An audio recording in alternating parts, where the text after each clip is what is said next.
Hello there, and welcome to Projectkin Live. I don't know. Hello there, and welcome, Jennifer. It's lovely to see you. This is a bit. Oh, and hello, Joanne. It's so nice to see you. So this time, I've done a lot of these over Roots Tech now. I feel like I'm getting to be experienced and all. I've been doing so many of these that this time. Um, for a bunch of reasons. My guests are unable to make it, and it's just me. So I'm looking forward for all of you to go ahead and join me with questions and thoughts. And oh, by the way, if you're up for it, not to put anybody on the spot, but you'd be very welcome to just join me here in the live.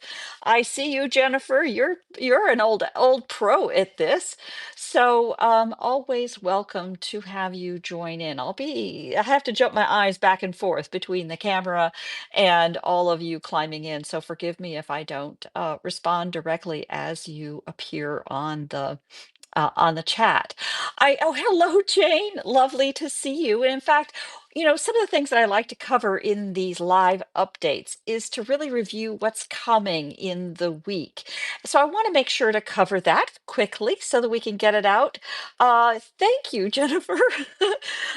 So that we can get it out and make sure that it's also in the recording and I don't, like an idiot, forget what it was that I was going to say. This week is back to our regular schedule after all of the chaos and a little week off following Roots Tech. We have a couple of things on the calendar. I think those of you in Australia and New Zealand in particular will recognize our speakers coming up on, well, Tuesday for us and Wednesday for you. So good morning, Monday. Hello, Bill. Welcome. Welcome. Um, our speaker on Tuesday is the last of our six-part series, the Forget Me Not series, with a remarkable Jane Hutchin. Joining Jane on this last of the series is Elsa Piper, who is, I think, for many of you, welcome, Paula. I think for many of you in Australia, New Zealand will recognize her as a stage and screen actress who has done a great deal of writing. Most recently, is a book really talking about her experiences of loss in such a way that I thought sounded remarkably uplifting and lively. She will be speaking in the program together with Jane Hutchin, as I said, in her new book, For Life, which sounded just so lovely.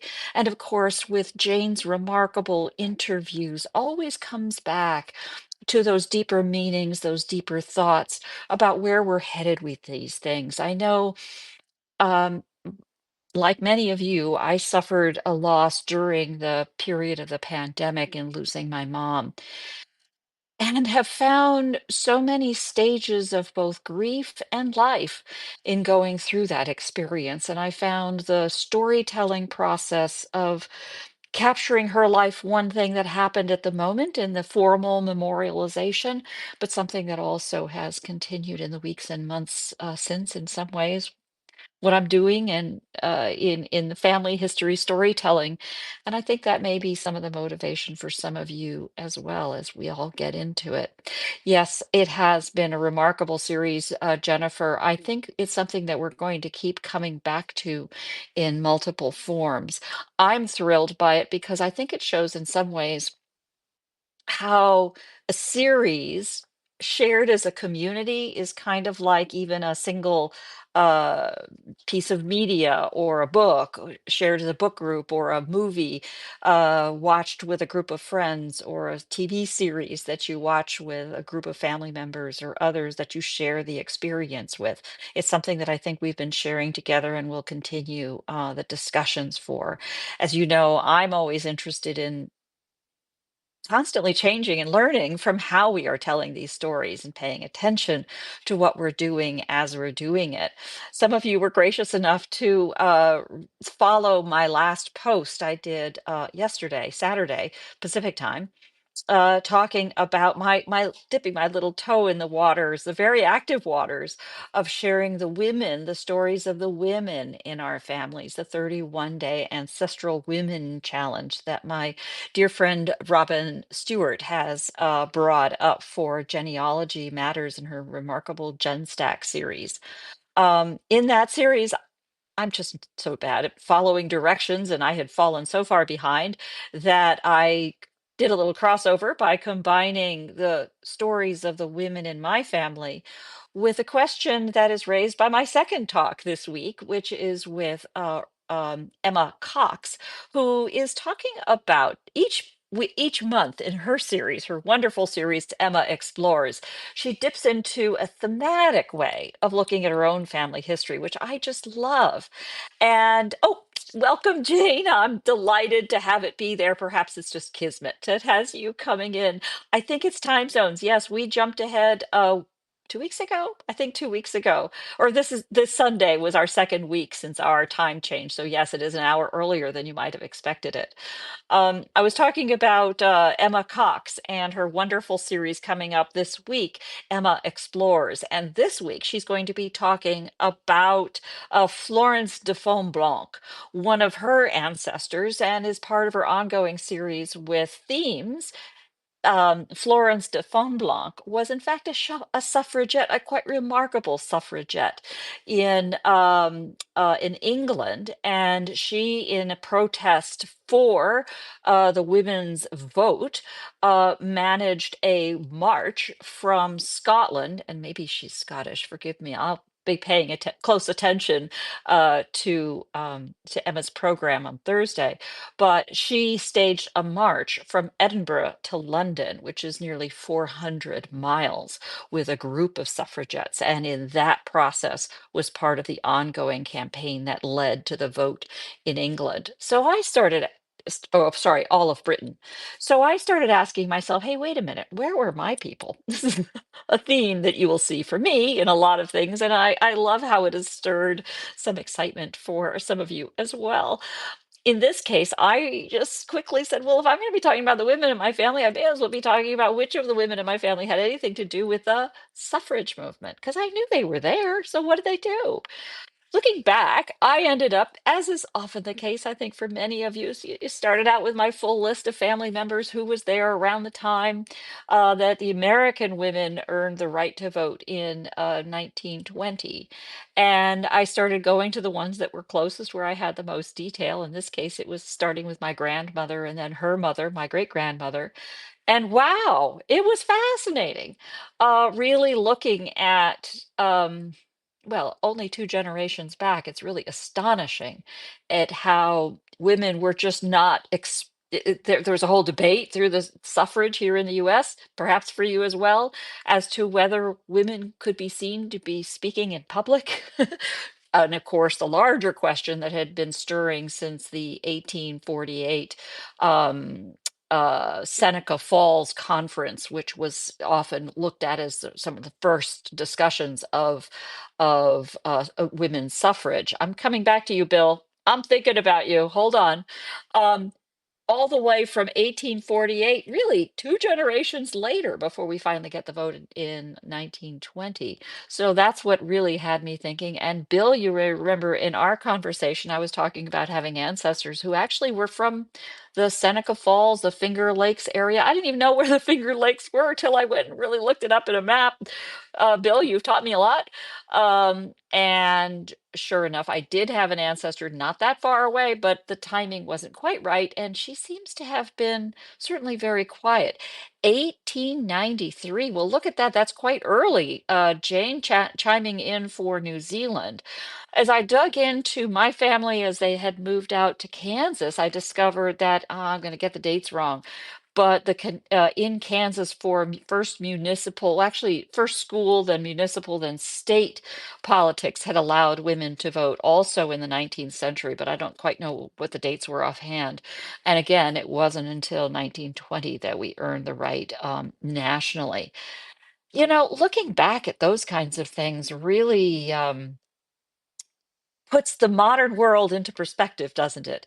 And I think that's a lot of what we're all trying to do in our own family history as we dig into these things. Um, Here I am talking to space.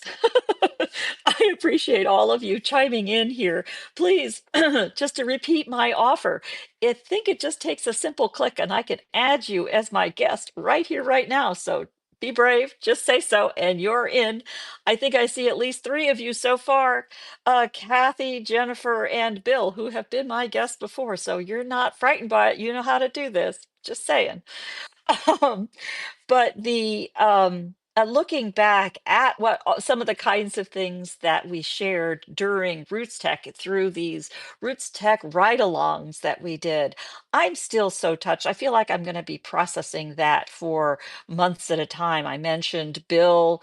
Well, there you go. I like that question. Hey, everybody, when did you get the right to vote? When did women in your family get the right to vote? It is kind of shocking. And there again, we have New Zealand and Australia well ahead by 20 or more years from the United States. And Kansas being earlier. I did look up Canada. There's a lovely Wikipedia article for suffrage in Canada, Kathy, if you got that handy. Um, it is just such a reminder of how important that has been and how that has affected politics. Looking at the vote changes after 1920, quite honestly, are pretty disappointing. Just like looking in the newspapers, I got my nifty new newspapers subscription, but looking in the newspapers to see what women's pages looked like, it was also pretty shocking, um, at how uninterested they were, or at least not willing to share perspectives on the massive issues affecting the day. Um, I try very hard to keep my politics out of all of this, but thinking about the ways in which the work that we do in family history, the ways in which we get these family history stories shared, understood, digested, and active in the meanings of our own family, I think are very important. Bill, thank you. You'll have a post coming out this evening about your great aunt, who was one of the founders of Now, among other things. Oh boy. Thank you, Bill. I do look forward to that. I think some of these kinds of things we've already found through Relatives at Roots Tech, which is still valid through April 11th. And I don't know if that's whose time that is, but probably based on Utah Mountain Time, North American Mountain Time. On April 11th, they'll be closing down the Relatives at Roots Tech. But so far, I found cousins among so many of you, and that has been great fun. Feel free to reach out to me. I'm in there as Barbara Tien, in my full name. So that's going in there. I think looking back at the memories from Roots Tech, some of the kinds of things learned. We've had a lot of conversations about some of the kinds of things relating to AI, which was certainly a headline coming out of the show, and so many of the talks, which of course are still there and will be through at least a year, if not up to 3 years, as they had said they would. But I came out certainly impressed with new tips and techniques for new tools that can make things cheaper, better, faster. Always a good thing. I personally use AI every single day in things like keeping my writing a little cleaner than it might otherwise be. I am a terrible writer, very sloppy, and I try to catch myself using Grammarly, which I have to confess has been a big life savings for me simply because I'm sloppy. And I'd like to think that the use of tools will allow me to get over my sloppiness and still adhere to what I believe to be the right things and the right way to go about stuff. So, by the way, I always, if you see some sloppiness in my writing or other kinds of things, worse would be to be sloppy about quoting when times are that affect people. Please let me know. I always deeply appreciate that, and I try to not only solve the immediate problem but understand where it was it came from and how to make sure I don't do it again. So those are always appreciated. But as I look at AI and the kinds of things, welcome, Sue. It's lovely to see you. As I look at some of the kinds of things I took away as big lessons from the AI business, I was struck by something that's been noodling for me for a long time. And it kind of relates to how I use tools and how that convenience that we have frankly had since the growth of these kinds of technology, electronic tools and toys, that I tend to try to circle back to an idea of creativity. And I never want convenience to crush creativity. Now, spelling and grammar are about like math in the sense that there is a right answer. There is a right answer and a wrong answer. There are creative uses of it, and that belongs in places like poetry, where again, there is a right answer, there's a right way to do a haiku in English, and it has to do with using syllables and blah blah blah. It's a right way and a wrong way. But there are other things that, in my view, structure like grammar, spelling, but also the forms can apply a structure that can then encourage creativity. And I believe that we have stepped into a world where we have this blossoming of new technology forms and creating new media forms, including live, by the way, but recorded and audio, video, and conceivably at some future point, three-dimensional and everything else. Um, it needs to inspire our creativity. Don't just use them to automate and get done for you unless it's a task you really don't care about. And as I look at so many of the new tools coming out of, um, you know, and I can do this without naming names because I frankly just don't remember the names, but out of the exhibition at the expo hall, all these tools that are out there to make it possible for you to poof, take care of the problem of writing your family history. Well, frankly, if it's a problem for you to write down your family history, then handle it like the way I handle my check balances. Here I am in the US doing my annual tax exercise of going through all of the registers and whatnot. And you know what? I let the bank do that. And I take care of that convenience because when it comes to managing my bank accounts, I'm not really interested in a lot of creativity. I want the facts. I would rather be creative about how I use my money. And putting it to good and whatnot. So I think as we look at our own storytelling efforts, it's important, in my view, to be separating the forms from uh from the layers of should. There are a lot of people that are all telling us about you should and you shouldn't, and you must do this and you must do that. I think that's all fine if it, particularly as it relates to adhering to a given form, but never, ever, ever let those woulds and shoulds of adhering to somebody else's forms tell you how you need to do what you want to do, unless what you want to do is the thing that fits that form. Does that make sense? I don't know. That's the kind of thing that just gets my, oh, thank you. I appreciate the little hearts.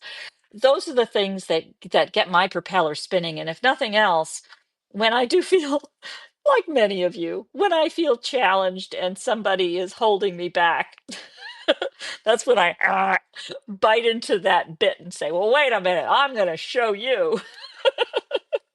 Yeah, I'm sure all of you have seen that as a motivation. And I wish we could find ways. I'm always interested in ways that we can use that kind of strategy to encourage our family members to take up the challenge of the important work of telling these stories. In my view, it's an important work to tell these stories in the same way that it's important for all of us today to learn from the history of the past. And with respect to our own families, we have a job to do to look around and capture the stories around us and push them forward to the future so that in the future they can draw from those facts, from the stories of what happened, the narratives that we're able to interpret, to tell the stories, to draw for their own lessons to be learned or their own guidance. Uh, it's I feel a little bit like I'm just on a soapbox telling what I think ought to be true. In many ways, what I'm really doing is standing on a little dais, sharing with you some of the things that I have learned from you. And rather than, I think, convincing or changing minds to any of you, I suppose I'm also thinking about ways in which I can take the time and effort and support that I've gotten to do what I'm doing and do it better for more. In other words, how can I help magnify and support each other learning and carrying forward? And this is what I mean when I talk about myself as a ringleader. I'm pretty serious about that. It's about creating stages for others, creating stages I'm learning from, so that we can all pull this big burden of the past, bring it forward in a way that everybody can learn from. Yeah, speaker's corner. That's kind of where I was going. Maybe that's what we'll call these things. I come to think of it, Kathy. Um, Many of you have heard about I've started to think about this as I was thinking about the suffrage story. Then I started linking back to my Lafayette project. I've talked about that quite a few times here, and I do have an event I'm going to do. I'm going to have a project recipe because that's just what I do. That project is getting kicked off and to the races. You can read more about that at projectkin.org/Lafayette as part of a local celebration here in the town of Lafayette, California, where we are. I'm part of a group that is celebrating the bicentennial of his tour of America. And I think back to who he is and what he did and the difference that he made for this country. It it it really is mind-blowing to me how much of a debt uh our survival as a country to a set of ideals and goals was dependent on a nobleman from another country who did not intend in any way to make this his country. He had his own reasons, I think, for a little bit of hero need to be the hero, but it's a fascinating story and one of a great example of how we can be learning from history. My motivation from doing all of that really came down to where were my people? It's kind of the same thing. And it is a way to sort of show where are my roots and where did they go? Were they in these important things? It's the Zelig moment of looking back into history. So I will be talking some more about that in the coming months, as my calendar is starting to clear in the post Roots Tech story. I also have coming. I've talked back in February, I think February 15th, I did a talk for the Northwest Indiana Genealogical Society, which I was intrigued by when they had a call for talks because I do have family that had roots in Indiana. I've never been there myself, but I started exploring Indiana itself. And if I was going to do a talk, I decided I would do a talk that picked up on a story of, you can't really see that that's Indiana, but trust me, it is. Um, then I explored how a cabinet card of someone who's pretty clearly not a family member got into my family collection and what that had to do with the state of Indiana. So my talk was a journey through what that was all about. They were gracious enough to record it and sweet enough to allow me to have the recording soon. I will get it and I will add it into the Project Can materials, supporting it with other details about how that project came together and how it actually works. So that will be coming in the in the coming month or so. I'm waiting for their video. I am always open to thoughts about new kinds of projects. I am cooking on a couple of ideas for new series that we will add. And I am really very serious in welcoming your thoughts, as many of you who are already our speakers on a regular basis. I welcome one-off talks. I welcome multiple talks. We had a series with Jennifer, thank you, and Jane, thank you, in the audience today, about the push and pull of platforms. That was a talk first week of January or so. And I am very serious about doing another talk like that, timed a little more for the teams in Europe because they haven't heard that focus. And I think it's an ongoing debate as we look at how our platforms work together, how what we're building here in Substack works with that, the different ways to make it happen. So that's another open topic that I want to keep coming back to, probably with an occasional series rather than something that is set in stone with a topic we just have to keep talking about. So why don't I use that to bring all of this to a close? I don't want to go on too long, and here I am talking to space. You're very welcome to join me for these, please. It'll keep me from talking about myself, in a stupid picture of myself, which is a little intimidating, but we'll get used to it. And we'll take it till the next week when we will have Kathy. That's you as my guest, isn't it? A week from Thursday, Kathy Stone will be joining me for Kathy's Corner. And as part of each of these premiere talks each month, I try to have my guests come join me. Emma, of course, is my guest this week, but it is late in London. So she's in England. So she's going to she was kind enough to just say maybe not this week. But Kathy over in Calgary will be joining me at next Sunday's event. Again, thank you all for joining me. And same bat time, same bat channel. I do appreciate it. Keep those cards and letters coming. Keep the DMs and emails and any other form of communication always welcomed. Thank you. Hearts right back to you. Thank you now. Bye bye.